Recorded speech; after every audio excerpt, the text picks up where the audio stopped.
परीक्षा में पूछे जाने वाले महत्वपूर्ण प्रश्नों का आज हम अध्ययन करेंगे, जो कि 1 नंबर में पूछे जाते हैं। नमस्कार मित्रों, मैं गजेंद्र सिंह तोमर, आपका सिविल ऑनलाइन स्टडी में हार्दिक स्वागत है। इस प्रकार के वीडियो देखना चाहते हो तो डिस्क्रिप्शन में पूरी प्लेलिस्ट दी है, वहाँ से आप देख सकते हैं कि इसको क्वेश्चन चालू करते हैं। 5वां क्वेश्चन है, एक बेलनाकार का व्यास 28 सेमी और ऊंचाई 21 सेमी है, तो उसकी वक्र पृष्ठफल ज्ञात कीजिए।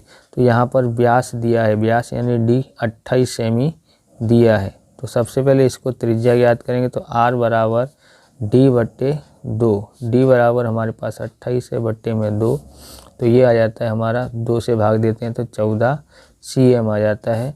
और h बराबर हमारे पास 21 cm दिया है। अब निकालते हैं बेलनाकार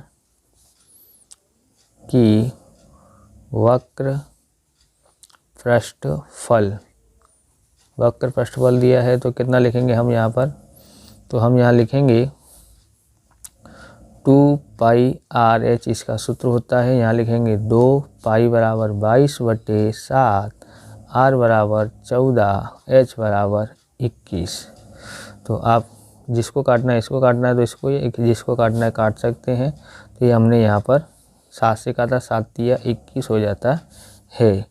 इन सब का गुणा करते हैं तो ये 2 से 44 हो जाता है। 44 का गुणा हम 3 से करते हैं, 3 चौक 12, 12 और 1 13। अब 14 से करते हैं तो 14 दूनी 28, हासिल आई 2, 14 तिये 42, 42 और 2 44, 44 की 4, हासिल आई 4, 14 1 14 और 4 18 हो जाता है। तो इस तरह से ये इतना आ जाता है। ओके, अब नेक्स्ट सवाल देखते हैं। 2 समघन में से प्रत्येक का घनफल 27 सेमी हो तो समघन को जोड़ने पर बनते घनाभ की कुल सतह का क्षेत्रफल ज्ञात कीजिए। तो यहाँ पर सबसे पहले हम लिखते हैं घन का आयतन, घन का आयतन, घन का आयतन कितना होता है? तो इसके सूत्र है L की घात 3, आयतन दिया है 27, L की घात 3 बराबर। इसका घनमूल करते हैं, 3 घात उठाने के लिए घनमूल करना पड़ेगा। तो घनमूल करते हैं, 27 का घनमूल 3 हो जाता है और यहाँ L हो जाता है, यानी L बराबर 3 आ जाता है। अब हम लंबाई ज्ञात करते हैं। दो समघनों को जोड़ते हैं तो लंबाई में कितनी वृद्धि हो जाएगी? तो 2 समघन हो जाएंगे, यानी कि एक की लंबाई 3 है तो 2 को जोड़ेंगे तो 3 और 3 कितना हो जाता है? 6। b बराबर हम चौड़ाई उतनी होगी और ऊंचाई भी उतनी हो जाती है। अब हम लिखते हैं घनाभ का कुल पृष्ठफल। तो 2L गुणा b प्लस b गुणा h और h गुणा L। तो 2 कोष्टक में लिखते हैं L बराबर 6, b बराबर 3, b बराबर 3, h बराबर 3, h बराबर 3, L बराबर 6। हम यहाँ करते हैं 2 6 तिया 18, 3 तरक 9 और 6 तिया 18।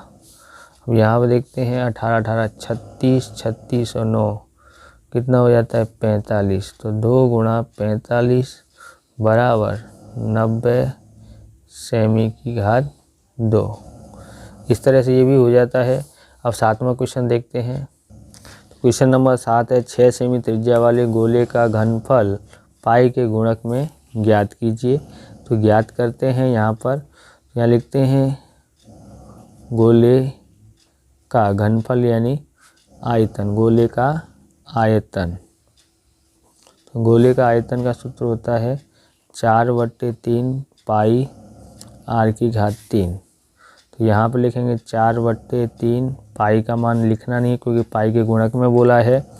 r बराबर यहाँ दिया है 6 की घात 3। तो 4/3 पाई 6 3 बार लिख देते हैं 6 को, तो इस तरह से आसानी से हो जाएगा। 3 दूनी 6।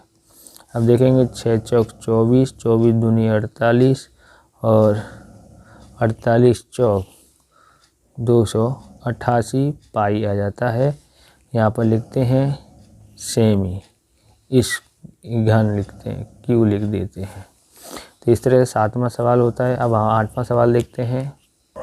तो 8वां सवाल है, दो समघन में से प्रत्येक का घनफल 125 सेमी की घात 3 है, तो इस समघन के एक एक सतह को जोड़ने पर बनता लंबघन यानी घनाभ की कुल सतह का क्षेत्रफल ज्ञात करना है। तो सबसे पहले यहाँ लिखते हैं घन का आयतन, घनफल मतलब आयतन दिया है, कितना दिया है 125 दिया है। यहाँ लिखते हैं L की घात 3, इसका सूत्र होता है घन का आयतन का, और यहाँ 125।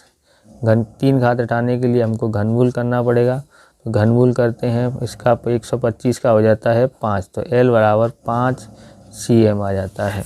ओके, उसके बाद हम देखते हैं एक एक सतह जोड़ते हैं, तो अब बनेगा घनाभ, बराबर।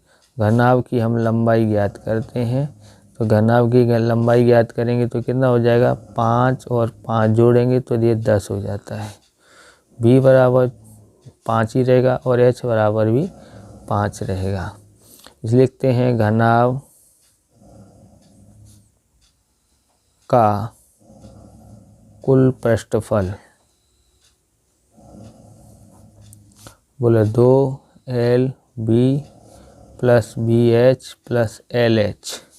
अब यहाँ लिखते हैं 2LB कितना है, L है 10, B बराबर 5, B बराबर 5, H बराबर 5, H बराबर 5 और L बराबर 10। 2 ये हो जाता है 50, 25 और 50। ओके, 2 50 100 125 हो जाता है, और हम गुणा करते हैं तो हमारा कितना हो जाता है ये 250, 125 दूनी 250 सेमी की घात 2 हो जाती है। अगर आपको हमारा ये वीडियो अच्छा लगे तो लाइक करें, शेयर करें, कमेंट करें, चैनल पर नए हो चैनल को सब्सक्राइब करें। जय हिंद, जय भारत।